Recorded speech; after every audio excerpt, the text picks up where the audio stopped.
আসসালামু আলাইকুম ওয়া রাহমাতুল্লাহি ওয়া বারাকাতুহু। আলহামদুলিল্লাহি নাহমাদুহু ওয়া নাস্তাঈনুহু ওয়া নুসাল্লি আলা নাবিয়িহি ওয়া হাবিবিহি মুহাম্মাদি ওয়া আলিহি ওয়া আসহাবিহি আজমাইন। সুপ্রিয় দর্শক শ্রোতা, শুরু করছি আপনাদের প্রিয় অনুষ্ঠান আলোকিত প্রতিদিন। যারা দেশে আছেন, যারা প্রবাসে আছেন, বিশ্বের যে যেখান থেকে আপনাদের প্রিয় অনুষ্ঠান দেখছেন, আশা করছি সকলে ভালো আছেন, সুস্থ আছেন, নিরাপদে আছেন। দর্শক, আলোকিত প্রতিদিন অনুষ্ঠানটি একটি জনপ্রিয় অনুষ্ঠান, জীবন ঘনিষ্ঠ অনুষ্ঠান। এই অনুষ্ঠানে আমরা ইসলামী ব্যক্তিত্ব জগতের উজ্জ্বলতম নক্ষত্রদেরকে আমন্ত্রণ জানিয়ে থাকি। সেই ধারাবাহিকতায় আজও একজন বিশিষ্ট আলেমকে আমরা আমন্ত্রণ জানিয়েছি। আজ আমাদের সাথে আছেন সাভার সিদ্দিকিয়া জামিয়া সিদ্দিকিয়া জাদুরচর মাদ্রাসার সম্মানিত সিনিয়র মুহাদ্দিস, বিশিষ্ট ইসলামী চিন্তাবিদ, লেখক, খতিব মুফতি আব্দুল্লাহ ফিরোজী। আসসালামু আলাইকুম ওয়া রাহমাতুল্লাহি ওয়া বারাকাতুহু। ওয়া আলাইকুম আসসালাম ওয়া রাহমাতুল্লাহি ওয়া বারাকাতুহু। মোহতারাম, কেমন আছেন? আলহামদুলিল্লাহ ভালো আছি, আপনি ভালো আছেন? আলহামদুলিল্লাহ ভালো আছি। দর্শক, আজ আমরা যে বিষয়টি নিয়ে আলোচনা করব সেটি হচ্ছে অধীনস্থদের সঙ্গে সুন্দর ব্যবহার করা। চমৎকার একটি বিষয়। কোরআনুল কারীম এই পৃথিবীর কোন ধরনের মানুষের সাথে কি ব্যবহার করতে হবে, কেমন আচরণ করতে হবে আমাদেরকে শিখিয়েছেন। আল্লাহ তাআলা বলছেন, ওয়া আহসিন কামা আহসানাল্লাহু ইলাইক। তুমি পৃথিবীবাসীর প্রতি ইহসান করো, তোমার প্রতি ইহসান করা হবে। তেমনি ইহসান করো যেমনি আমি তোমার প্রতি ইহসান করেছি। আসলে আমরা সবাই পরস্পরের পরিপূরক। আমাদের অধীনস্থ যারা আছে তারাই মূলত আমাদের সুখকে, আমাদের আনন্দটাকে, ভালো লাগাকে আরও সুন্দর করে গড়ে তুলতে সহযোগিতা করে। আমাদের এসির যিনি মিস্ত্রি আছেন, তিনি যদি সময় মতো আমাদেরকে এসিটা সেরে না দেন, তাহলে কিন্তু আমরা আমাদের যেই আনন্দ সেটা কিন্তু বিষাদে পরিণত হয় প্রচণ্ড গরমে। এভাবে করে প্রত্যেকটি ইলেকট্রিসিটি, তারপর হলো আমাদের যে অন্য যে কাজগুলো আছে, সমস্ত কাজগুলোই যারা করেন, গৃহকর্মী থেকে শুরু করে অফিসের এবং আমাদের যত ধরনের সার্ভিস আছে সেগুলো আমাদের অধীনস্থ যারা, তারা যদি এই কাজগুলো যথা সময় যথাযথভাবে করে না দেয়, তাহলে কিন্তু আমাদের আসলে সুখটা, আনন্দটা বিষাদে পরিণত হয়। যে মানুষগুলো আমাদের আনন্দকে আরও আনন্দিত করে ভরে তোলে, সে মানুষগুলোকে আমাদের উত্তম আচরণ দিতে হবে, ভালো ব্যবহার করতে হবে তাদের সাথে। আব্দুল্লাহ ইবনে ওমর রাদিয়াল্লাহু তাআলা আনহু থেকে বর্ণিত একটি বিখ্যাত হাদিস। এক ব্যক্তি রাসূল সাল্লাল্লাহু আলাইহি ওয়াসাল্লামের কাছে এসে বললেন, নবী হে সাল্লাল্লাহু আলাইহি ওয়াসাল্লাম, আমার একজন কাজের ছেলে আছে, সে অন্যায় করে এবং আমাকে কষ্ট দেয়। আমরা কাজের লোকদের কতবার ক্ষমা করব? একথা শুনে নবী পাক সাল্লাল্লাহু আলাইহি ওয়াসাল্লাম চুপ থাকলেন। লোকটি আবারও একই কথা জিজ্ঞেস করলেন। এবারও নবীজি কোনো উত্তর দিলেন না, চুপ থাকলেন। লোকটি তৃতীয়বার একই প্রশ্ন করলেন। একই প্রশ্ন করার পর নবী পাক সাল্লাল্লাহু আলাইহি ওয়াসাল্লাম বললেন, তোমরা কাজের লোকদের প্রতিদিন 70 বার ক্ষমা করবে। সুবহানাল্লাহ, সুবহানাল্লাহ। তিরমিজি শরীফের হাদিস। প্রথম দুবার নবীজি চুপ ছিলেন কেন? এ ব্যাপারে হাদিস বিশারদগণ বলেন, লোকটির প্রথম প্রশ্ন নবী সাল্লাল্লাহু আলাইহি ওয়াসাল্লাম অপছন্দ করেছিলেন, কেননা ক্ষমা করা একটি উত্তম গুণ। যখনই হোক আর যেভাবেই হোক, এখানে সংখ্যা নির্ধারণ করার প্রয়োজন কি? তবে উল্লিখিত হাদিসে যেটা বলা হয়েছে, 70-এর সংখ্যা দ্বারা নির্দিষ্ট সংখ্যা বোঝানোর উদ্দেশ্য নয়, বরং বেশি থেকে বেশি ক্ষমা করা বোঝানো হয়েছে। অর্থাৎ আমাদের অধীনস্থ যারা আছে, আমরা একবার, দুইবার, তিনবার যদি ভুল করে, তাহলে আমরা ক্ষমা করতে দ্বিধাবোধ করি। আমরা তাদেরকে পানিশমেন্ট দেই, আমরা তাদেরকে ভুল শুধরে আরও সুন্দর করে করার জন্য সহযোগিতা করি না। আসলে এটা ঠিক নয়। নবীজি সাল্লাল্লাহু আলাইহি ওয়াসাল্লাম 70 বার বলেছেন ক্ষমা করতে। হাদিস বিশারদগণ বলেছেন এটা একটি 70-এর সংখ্যার মধ্যেই সীমিত নয়। এই হাদিসের আধ্যাত্মিক বিশ্লেষণ ব্যাখ্যা হলো যে অধিক থেকে অধিকতর ক্ষমা করতে হবে তাদেরকে। ক্ষমা হলো মহত্বের লক্ষণ। আল্লাহ ক্ষমাকে পছন্দ করেন, তিনি মানুষকে ক্ষমা করেন, আমাদেরকেও ক্ষমা করতে হবে। আমরা অনেক সময় দেখা যায় আমাদের অধীনস্থদেরকে আমরা একসাথে নিয়ে খাবার খেতে অপছন্দ করি, আমাদের যে লিফট ব্যবহার করে সেই লিফটে ওঠা অপছন্দ করি, যে সোফাটা আমরা বসি সেই সোফায় তারা বসলে সেটা আমরা অপছন্দ করি, আমাদের যে পাত্রে আমরা খাবার খাই সেই পাত্রে তারা খাবার খাবে সেটা আমরা অপছন্দ করি, আমরা যেই মানের খাবার খাই সেই খাবার তাদের জন্য বরাদ্দ না রেখে নিম্নমানের খাবার তাদের জন্য রাখাটা পছন্দ করি, আমরা যে দামি উন্নত মানের পোশাক পরিধান করি তারা এত দামি উন্নত মানের পোশাক পরিধান করুক এটা অপছন্দ করি। আসলে নবী পাক সাল্লাল্লাহু আলাইহি ওয়াসাল্লাম এই অপছন্দের যে দেয়াল তিনি ভেঙে গেছেন। 1500 বছর আগে বিদায় হজের ভাষণে বলে গেছেন, তোমরা যা খাবে তাদেরকে তাই খেতে দেবে, তোমরা যা পড়বে তাদেরকে তাই পড়তে দেবে। চলুন আমরা এই চমৎকার বিষয়টি নিয়ে আজকের অতিথির কাছ থেকে গুরুত্বপূর্ণ আলোচনা শুনছি। জি মুহতারাম। নাহমাদুহু ওয়া নুসাল্লি আলা রাসূলিহিল কারীম, আম্মা বাদ। মুহতারাম, কাছে দূরে যত শ্রোতারা রয়েছেন সকলকে আন্তরিক মোবারকবাদ আমাদের সাথে থাকার জন্য।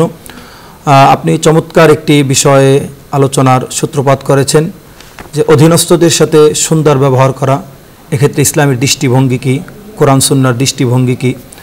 দেখেন, সুন্দর এই পৃথিবীতে সব মানুষ একরকম নয়। এখানে এক একজন এক এক বৈশিষ্ট্য নিয়েই আমাদের এই সমাজে বসবাস করে। আল্লাহ তাআলা এই পৃথিবীতে আমাদেরকে পরীক্ষা করার জন্যই পাঠিয়েছেন। যে ভালো আমল সংগ্রহ করতে পারবে আল্লাহ তাআলার কাছে সে উত্তম বিবেচিত হবে এবং সে জান্নাত পাবে। আর যিনি ভালো আমল সংগ্রহ করতে পারবেন না তিনি আল্লাহ তাআলার কাছে লাঞ্ছিত হবেন, তার ফলাফল হবে, তার ঠিকানা হবে জাহান্নাম। তো আমাদের এই পার্থিব জীবনে সহজভাবে বেঁচে থাকার জন্যই আমরা অন্যের সহযোগিতার দ্বারস্থ হই, আমাদের অন্যের সহযোগিতার প্রয়োজন হয়। মানুষ সমাজবদ্ধ জীব। আমাদের ব্যবসা বাণিজ্য, অফিস আদালত, আমাদের বাসা বাড়ি, শিক্ষা প্রতিষ্ঠান, আমাদের কলকারখানা, সবখানেই আমাদের অন্য মানুষদের সহযোগিতা নিতে হয়। অন্য মানুষদের সহযোগিতার মাধ্যমেই আমার প্রতিষ্ঠানটি সুন্দরভাবে পরিচালিত হয়। তো আমরা যে সকল লোকদেরকে নিয়োগ দিয়ে থাকি সেই মানুষগুলো তাদেরকে যেই সম্মানিটা আমরা দিয়ে থাকি সেই সম্মানের বিনিময়ে তারা চেষ্টা করে তাদের সেই অর্পিত দায়িত্বটা যথাযথভাবে আঞ্জাম দেওয়ার জন্য। কিন্তু পরিতাপের বিষয় হচ্ছে কখনো ইচ্ছায় অনিচ্ছায় যদি এদের থেকে কোনো ভুল সংঘটিত হয় তাহলে আমরা দেখা যায় খুব অশ্লীল ভাষায় তাদেরকে গালিগালাজ করি, তাদেরকে প্রহার করি।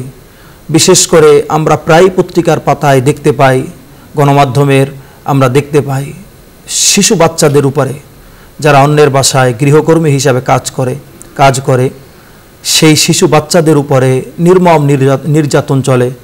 বিশেষ করে মেয়ে শিশুদের উপরে অকথ্য নির্যাতন চলে, তাদেরকে গরম খুন্তি দিয়ে সেকা দেওয়া হয়। আমরা এমনও দেখি যে বাহিরে মানুষের অধিকার আদায়ে সোচ্চার এমনও নারী নেত্রীর বাসার কাজের মেয়েটা নির্যাতিত হচ্ছে। পত্রিকার পাতা আমরা এরকম অসংখ্য আমার অভিজ্ঞ ঘটনার আমরা প্রতিনিয়ত ঘটনার সাক্ষী হই, প্রতিনিয়ত এই ঘটনাগুলো আমরা পড়ি। অথচ রসুল করিম সাল্লাল্লাহু আলাইহি সাল্লামের আদর্শটা কি দেখেন। নবীজি সাল্লাল্লাহু আলাইহি সাল্লামের আদর্শ হচ্ছে অধীনস্থদের সাথে অত্যন্ত স্নেহপূর্ণ এবং মানবিক আচরণ করতে হবে। তারা যদি বড় কোনো ধরনের ভুল করে ফেলে তো মমতার সঙ্গে সতর্ক করে তাদেরকে শুধরে দিতে হবে। আর যদি ছোট কোনো ভুল প্রকাশ পায় তাহলে ক্ষমাসুন্দর দৃষ্টিতে দেখতে হবে। এবং নবীজি সাল্লাল্লাহু আলাইহি সাল্লাম এটা বাস্তব জীবনে এটা আমল করে দেখিয়েছেন। যেমন সুনান আবু দাউদে একটি হাদিস রয়েছে, সাইয়্যিদুনা আনাস ইবনে মালিক রাদিয়াল্লাহু তাআলা আনহু থেকে বর্ণিত। তিনি বলেন যে আমি মদিনায় নবীজি সাল্লাল্লাহু আলাইহি সাল্লামের 10 বছর খেদমত করেছি। আমি তার খাদেম ছিলাম টানা 10 বছর।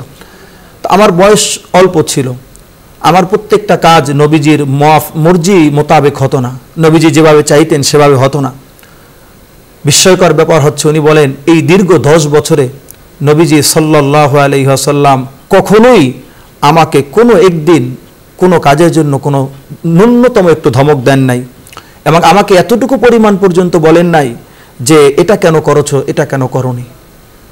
আপনি আমি একটু চিন্তা করি যে 10টা বছর একজন মানুষের খেদমত করেছে অথচ তিনি তাকে ন্যূনতম একটু ধমক পর্যন্ত দেন নাই। এমনও রেওয়ায়াত রয়েছে, বর্ণিত রয়েছে যে নবীজি শেষ রাত্রিতে উঠেছেন তাহাজ্জুদ পড়ার জন্য, নবীজি দেখছেন যে তার খাদেমরা ঘুমানো, নবীজি তাদেরকে ঘুম থেকে জাগান নাই নিজে সেই অজুর পানি কোথায় সেটা নিয়ে এসে নিজে সুন্দর করে অজু করে নামাজে দাঁড়িয়ে গেছেন, তবু খাদিমদের ঘুমের ব্যাঘাত ঘটান নাই। মহতারাম, নবীজি সাল্লাল্লাহু আলাইহি ওয়াসাল্লামের জীবনটা যদি আমরা অধ্যয়ন করি তাহলে আমরা পরতে পরতে অধীনস্থ মানুষদের সাথে যে সুন্দর আচরণ করতে হবে এর অনুপম দৃষ্টান্ত দেখতে পাই।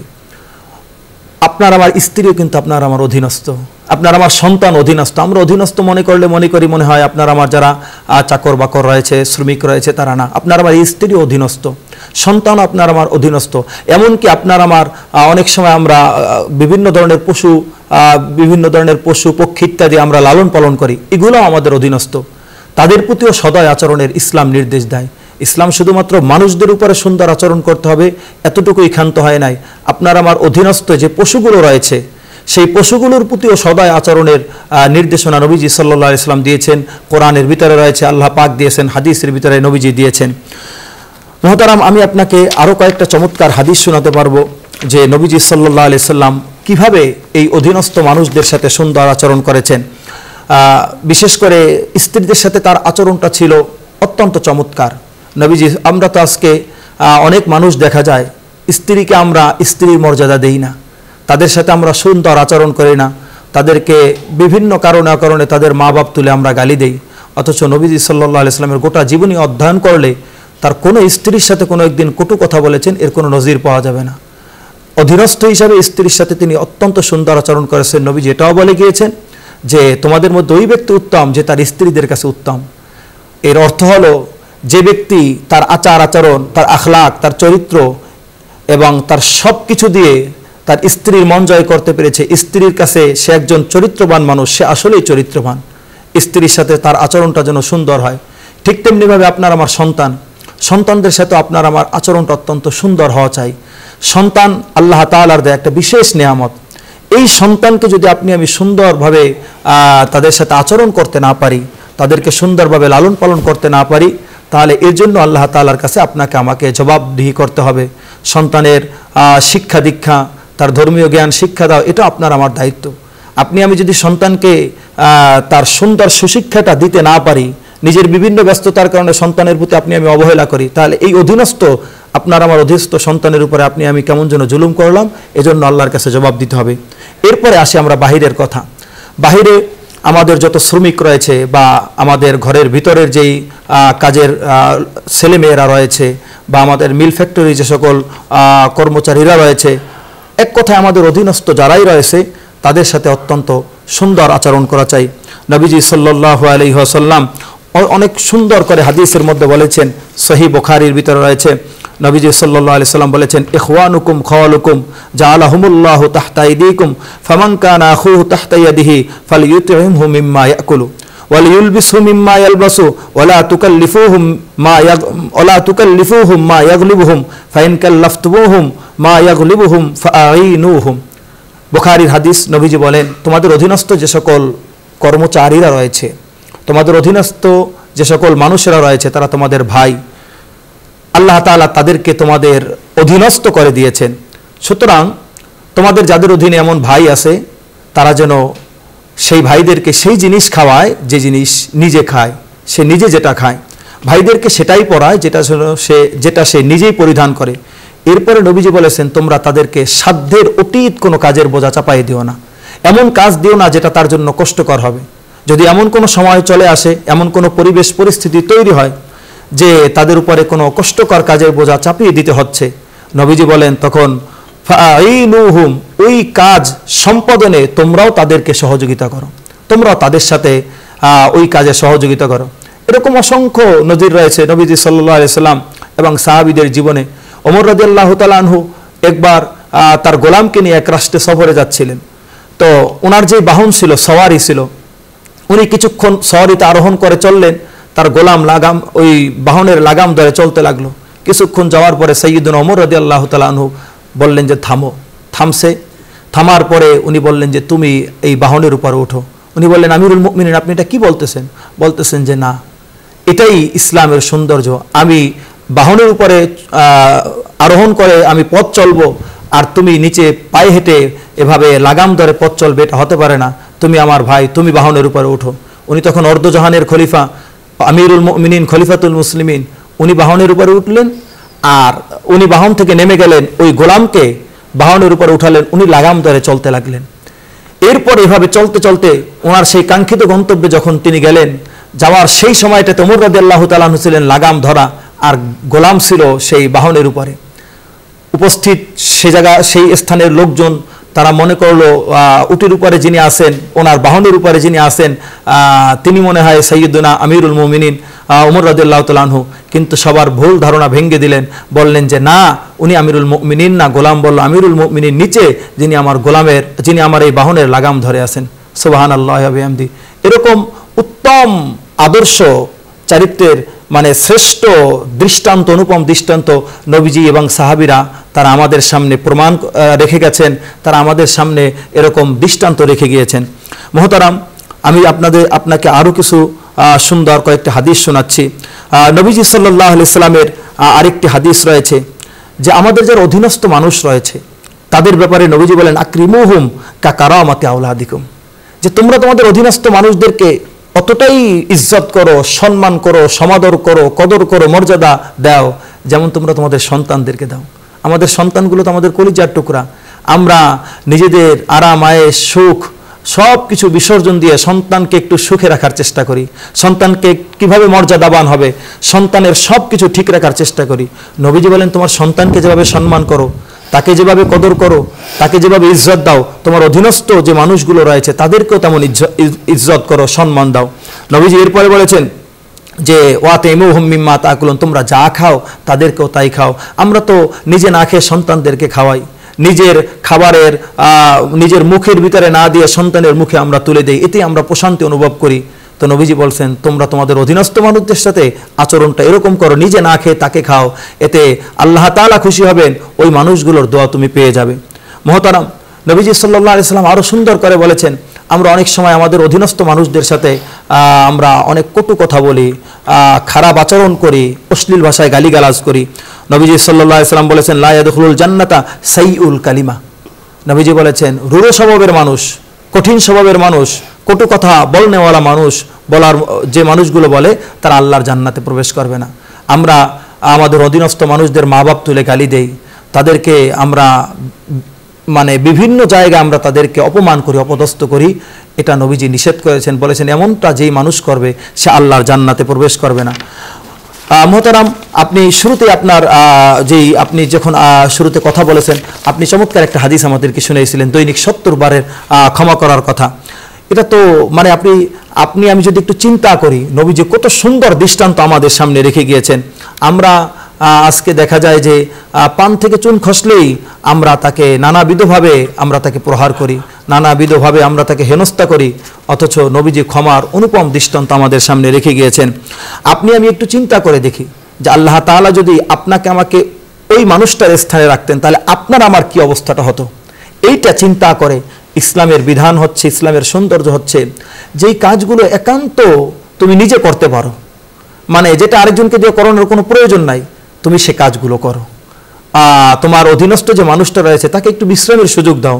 তুমি সামান্য একটা ফ্যানের সুইচ বন্ধ করা, যেটা তুমি নিজের হাত দিয়ে করতে পারতেছো, সেটাও তুমি তাকে ডেকে তারপরে তারে দিয়ে করাচ্ছ, তার বিশ্রামের ব্যাঘাত ঘটাচ্ছ, এমনটা যেন না হয়। মহতারাম, তবে যারা অধীনস্থ মানুষ রয়েছে তাদেরও দায়িত্ব রয়েছে। আমি তাদের একটা দায়িত্ব বলে আমি সামনে আরও আলোচনার দিকে যাচ্ছি। নবীজি সাল্লাল্লাহু আলাইহি সাল্লাম বলেছেন ইন্নাল আবদা ইযা নাসাহা লিসাইয়্যিদিহি ওয়া আহসানা ইবাদাতাল্লাহি ফালাহু আজরুহু মাররাতাইন।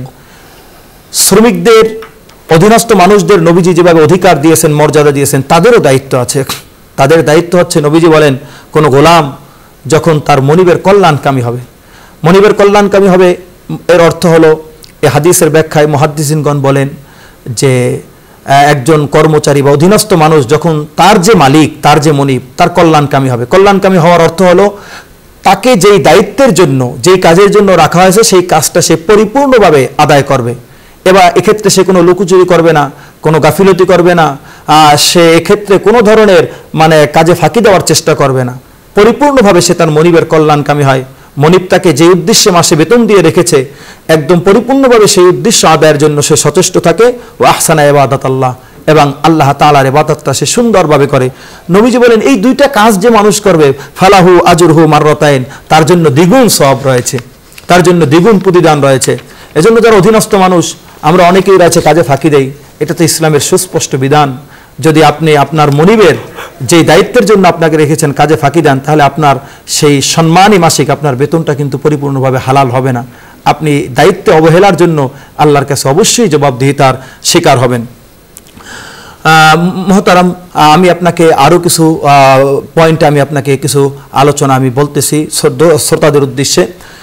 সেটা হচ্ছে আমরা আমাদের যে অধীনস্থ মানুষগুলো রয়েছে সেই অধীনস্থ মানুষদের সাথে আমরা যে আচরণগুলি আজকে করতেছি, অনেক ক্ষেত্রে সে আচরণগুলো মানে দুনিয়ার যে নিয়ম সেই নিয়মেরও অনেকটা বহির্ভূত হয়ে যায়। একজন শ্রমিকের সাথে যে আচরণ হওয়া দরকার আপনার আমার, সে আচরণটা অনেক সময় অত্যন্ত লজ্জাস্কর হয়ে যায়। আমি আপনার আমার অধীনস্থ যেই মানুষগুলো রয়েছে তাদেরকে আমি একসাথে বসতে দেই না। আমরা এমনও ঘটনা পত্রিকায় দেখতে পাই, বিভিন্ন টেলিভিশন চ্যানেলে আমরা খবর দেখেছি যে একসাথে বের হয়েছে গাড়িতে, তো গাড়িতে তার পাশের ছিটে ওই কাজের মেয়েটাকে জায়গায় দেয় না, পিছনে লাগেজ রাখার স্থানে তাকে নিয়ে যাইতেছে। এটা কত নির্মম একটা বিষয়। আবার বিভিন্ন সময় দেখা গেছে ট্রেনে কাজের মেয়েটার জন্য টিকিট কাটে নাই, সে সারাটা পথ তাদের পায়ের কাছে বসে বসে গিয়েছে। এটা তো বর্তমানে আধুনিক সভ্যতা, আধুনিক এই যুগে এটা চরম মানবাধিকার লঙ্ঘন। ইসলামের তো লঙ্ঘন আছেই, বর্তমান এই আধুনিক বিশ্বে একজন মানুষের যে মৌলিক অধিকার সেগুলোরও প্রচণ্ড লঙ্ঘন। তো আমরা যথাসম্ভব এই কাজগুলি থেকে আমরা হেফাজত থাকার চেষ্টা করি। নবীজি সাল্লাল্লাহু আলাইহি সাল্লাম আমাদেরকে চমৎকার করে আরও অনেক সুন্দর সুন্দর বর্ণনা উপহার দিয়েছেন। নবীজি সাল্লাল্লাহু আলাইহি সাল্লাম এক হাদিসের মধ্যে বলেন, ইদা আতা আহাদুকুম খাদিমুহু বিতআমিহি ফাইল্লাম ইউজলিসহু মাহু ফালইউনাবিলহু লুকমাতান আও লুকমাতাইনে আও উকলাতান আও উকলাতাইনে ফাইন্নাহু ওয়ালিয়া ইলাজাহু। নবীজি বলেন, দেখো তোমাদের কোনো কাজের লোক, তোমাদের বাবুর্চি, তোমাদের কাজের ছেলে মেয়ে যখন তোমাদের জন্য কোনো খাবার রান্না করে নিয়ে আসে, তোমাদের সামনে যখন পেশ করে, তখন নবীজি বলেন যদি পারো তাকে তোমার সাথে বসাইয়া খাও, তোমার সাথে একটু বসিয়ে তাকে খাওয়াও। যদি তেমনটা সম্ভব না হয়, তেমনটা যদি তোমার জন্য সম্ভব না হয়, সুযোগ না হয়, তাহলে তুমি কমপক্ষে তাকে 1 লোকমা 2 লোকমা ওই খাবারের ভিতরে তাকে শরিক রাখো, তার গালে তার হাতে 1 লোকমা বা 2 লোকমা তুমি তুলে দাও। নবীজি বলেন, কারণ এই খাবার প্রস্তুতকরণে সে আগুনের তাপ এবং অনেক ধরনের কষ্ট সহ্য করেছে। সহিহ বুখারীর হাদিস।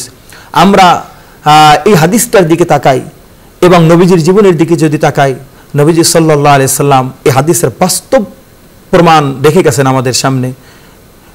নবীজি সাল্লাল্লাহু আলাইহি সাল্লাম কোনো খাবার খেয়েছেন, তার কোনো খাদেমকে ছাড়া খাবার খেয়েছেন, তার গোটা জীবনের রেকর্ড এরকম পাওয়া যায় না। তিনি অল্প খাবার হলেও তার অধীনস্থ যে মানুষগুলো ছিল, বিশেষ করে যে খাদেম খানা প্রস্তুত করেছে, তাকে সঙ্গে নিয়ে নবীজি সাল্লাল্লাহু আলাইহি সাল্লাম খেতেন। মহতারাম, আমরা অনেক সময় আমাদের বাচ্চাদেরকে ওইগুলা শিক্ষা দেই না। আমরা বাচ্চাদের সামনে এই ধরনের আচরণ করি, বাচ্চারাও এটা শিখে। অথচ বাচ্চাদেরকে শেখানো দরকার ছিল কাজের মানুষের সাথে কেমন আচরণ করতে হবে। আমরা অনেক সময় দেখি কাজের একটা মেয়ে, কাজের একজন বুয়া, সে আপনার বাসায় কাজ করতে এসেছে, তো তার বাচ্চাটাকে আপনার বাচ্চা প্রহার করে, এমনও ঘটনা প্রকাশ পেয়েছে, আমি লেলিয়ে দিই, যাও ওকে মারো। এটা কত বড় একটা অমানবিক কাজ। মানে আপনার আমার এই ছোট্ট বাচ্চাটাকে এই ছোট্ট বয়সে আমি জুলুম করার শিক্ষা দিয়ে দিচ্ছি। অথচ এই বাচ্চাটাকে আমাদের শেখানো দরকার ছিল কাজের মানুষের সাথে কিভাবে উত্তম আচরণ করতে হবে। সে আচরণটা আমি তাদের সামনে দৃষ্টান্ত পেশ করে তাদেরকে শেখানো দরকার ছিল, কারণ বাচ্চারা হচ্ছে অনুকরণ প্রিয়। আমরা যখন আমাদের বাচ্চাদের সামনে, আমাদের পরবর্তী প্রজন্ম যারা এই সমাজের নেতৃত্ব দেবে, তাদের সামনে আমরা যখন মানুষের উপরে জুলুম করি, আজকে তারাও সেটা শিখতেছে অনুকরণ প্রিয় হিসাবে। তারাও এই জুলুমগুলো ওই ছোট বয়স থেকেই তারা করা শুরু করতেছে। এজন্য বাচ্চাদেরকেও আমাদের অত্যন্ত সুন্দরভাবে আমাদের এই আচরণগুলো শিক্ষা দেওয়া দরকার। জি মোহতারাম, আমরা একেবারে শেষ প্রান্তে চলে এসেছি। আপনাকে অনেক অনেক ধন্যবাদ, চমৎকার আলোচনা করেছেন। দর্শক, আসলেই খুব গুরুত্বপূর্ণ কথা আমরা শুনেছি। আসলে আমাদের যারা আছে অধীনস্থ, যেমন আমাদের হাতের 5টা আঙ্গুল কিন্তু সমান নয়। তো এই 5টা আঙ্গুল যখন আমরা একাত্র করলে পরে তখন আমরা ভাতের একটা লোকমা মুখে তুলে দিতে পারি। অর্থাৎ 5টা আঙ্গুল মানে এক রকমের নয়, কিন্তু 5টা আঙ্গুলই আমাদের লাগে। তো আমাদের অধীনস্থ যারা আছে সবাইকে মিলিয়েই আমাদের একটা প্রতিষ্ঠান বা যাকে যেভাবে যেখানে কাজে লাগানো দরকার সব কিছু মিলিয়েই আমরা একটা পরিবার হই। এই জন্য আমাদেরকে মনে করতে হবে যে আমাদের সকলকে মিলে আমরা একটাই পরিবার, আত্মার আত্মীয়, স্নেহ মায়া মমতার, এটা আমাদের বুঝতে হবে। রাসূল সাল্লাল্লাহু আলাইহি ওয়াসাল্লাম বলেছেন, অধীনস্থদের জন্য অন্ন বস্ত্রের ব্যবস্থা করা মালিকের উপর আবশ্যক, সাধ্যের বাইরে তাদের উপর কাজের বোঝা চাপিয়ে দেওয়া যাবে না। মুসলিম শরীফের হাদিস। এরপরে ইমাম নববী রহমতুল্লাহি আলাইহি বলেন যে সব উলামায়ে কেরাম এ বিষয়ে একমত যে কাজের লোককে তার সামর্থ্যের বাইরে কোনো কাজের আদেশ করা বৈধ নয়। যদি এমন কাজ দেওয়া হয় তাহলে নিজে বা অন্যের মাধ্যমে তাকে সহযোগিতা করতে হবে। রাসূল সাল্লাল্লাহু আলাইহি ওয়াসাল্লাম তিনি খাবার খেতেন এই অধীনস্থদেরকে সাথে নিয়ে।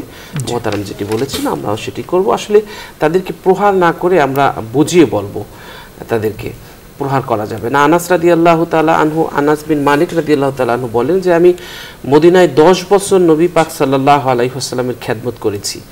আমি ছিলাম অল্প বয়স্ক বালক, আমার সব কাজ রাসূলের মর্জি মাফিক হতো না, কিন্তু এই দীর্ঘ সময় তিনি কখনো আমাকে ধমক দেননি এবং বলেননি যে এটা কেন করেছো বা এটা কেন করনি। আবু দাউদ শরীফের হাদিস। হযরত আয়েশা রাদিয়াল্লাহু তাআলা আনহা বলেন রাসূল সাল্লাল্লাহু আলাইহি ওয়াসাল্লাম কখনো তার খাদেমকে প্রহার করেননি, তার কোনো স্ত্রীকেও কখনো প্রহার করেননি, বরং সমগ্র জীবনে তিনি একবারের জন্যেও নিজ হাতে কাউকে প্রহার করেননি। মুসলিম শরীফের হাদিস। তাই আসুন দর্শক শ্রোতা, আমরা রাসূল সাল্লাল্লাহু আলাইহি ওয়াসাল্লামের আদর্শকে আমাদের জীবনে ধারণ করি। নবী পাক সাল্লাল্লাহু আলাইহি ওয়াসাল্লামের শেখানো এবং তার দেখানো পথে আমরা আমাদের জীবন অতিবাহিত করি। তার মধ্যেই রয়েছে কল্যাণ এবং শান্তি। আল্লাহ সেই তৌফিক আমাদের দান করুন। আমিন। দর্শক, আমরা অনুষ্ঠানের এই পর্যায়ে একটি মোনাজাত করব। আপনারাও চাইলে আমাদের সাথে মোনাজাতে শরীক হতে পারবেন। اللهم صل على سيدنا ونبينا وشفينا وحبيبنا ومولانا محمد صلى الله عليه وعلى آله وصحابه وبارك وسلم. الحمد لله رب العالمين، والصلاة والسلام على سيد الأنبياء والمرسلين وعلى آله وأصحابه أجمعين. মহিয়ান গরিয়ান সর্বশক্তিমান মেহেরবান দয়ালু দাতা, আপনি পৃথিবীর কোটি কোটি মানুষ যারা আছে সবার সাহায্যকারী, রক্ষাকারী, রিজিক দানকারী, আকাশের মালিক, পাহাড়ের মালিক, মরুভূমির মালিক, সাগরের মালিক, পর্বতের মালিক। আপনি হাকিম, মহাজ্ঞানী, সাহায্যকারী, অভিযোগ অনুমোদনকারী। আপনার কাছে বড় আশা নিয়ে হাত পেতেছি। আপনি আমাদের অতীত জীবনের সকল ভুল ত্রুটি ক্ষমা করে দিন। আল্লাহুম্মা আমিন। জেনে না জেনে শয়তানের ধোঁকায় পড়ে, নফসের তাড়নায় পড়ে যত অপরাধ করেছি, রাতে দিনে গোপনে প্রকাশ্যে আলোতে আধারে, আল্লাহ সব আপনি ক্ষমা করে দিন। রব্বুল আলামিন, আমাদের দেশের যুবক এবং তরুণদেরকে আপনি কবুল আর মঞ্জুর করে নিন। মানুষের চোখে আপনি আমাদেরকে বড় করে দিন, নিজেদের চোখে আমাদেরকে আপনি ছোট করে দিন। শুকরগুজার বান্দা হিসেবে কবুল করুন। নামাজ রোজা সহ সকল বন্দিগি কবুল করুন। আমাদের জিন্দিগিকে আপনি কবুল করুন। সারা দুনিয়ায় যত মুসলমান নির্যাতিত আছে আল্লাহ, সারা দুনিয়ার সমস্ত নির্যাতিত মুসলমানদেরকে আপনি হেফাজত করুন। রব্বুল আলামিন, নিঃসন্তানীকে আপনি সন্তান দান করুন। কল্যাণের ছায়া হয়ে যত মেয়ে আছে রব্বুল আলামিন, যত ঘরে চিরদিন তাদের আদর যত্নে রেখে দিয়েন বাবার ঘরে, ভালোবাসার ছায়ায় রাখিয়েন স্বামীর ঘরে, সম্মান মর্যাদার সাথে রাখিয়েন আপনি সন্তানের ঘরে। স্বামীর কষ্ট, সংসারের কষ্ট, সন্তানের কষ্ট মাদের আপনি দূর করে দিয়েন। রব্বুল আলামিন, স্বামী স্ত্রীর মধ্যে সম্পর্ক মহব্বত বাড়িয়ে দিয়েন। সন্তান পিতা মাতার মধ্যে মহব্বত ভালোবাসা বাড়িয়ে দিয়েন। সন্তানের আল্লাহ মা বাবার প্রতি সন্তানদের আনুগত্যশীল বানিয়ে দিয়েন। রব্বুল আলামিন, আপনি মহাজ্ঞানী, আপনি জানেন কোন পথে হাঁটলে কোন দিকে গেলে কল্যাণ হবে। আমাদেরকে কল্যাণের পথে আপনি পরিচালিত করুন। সকল অকল্যাণের পথ থেকে আমাদেরকে বেঁচে থাকার ফিরে থাকার তৌফিক দান করুন। আল্লাহুম্মা ربنا لا تزغ قلوبنا بعد إذ هديتنا وهب لنا من لدنك رحمة إنك أنت الوهاب سبحان ربك رب العزة عما يصفون وسلام على المرسلين والحمد لله رب العالمين آمين آمين آمين। দর্শক, দীর্ঘ সময় যারা আমাদের সাথে থেকেছেন অনেক অনেক ধন্যবাদ। আবার দেখা হবে আগামীকাল ঠিক এই সময়। আল্লাহ সকলকে ভালো রাখুন, সুস্থ রাখুন। আল্লাহ হাফেজ। আসসালামু আলাইকুম ওয়া রাহমাতুল্লাহি ওয়া বারাকাতুহু।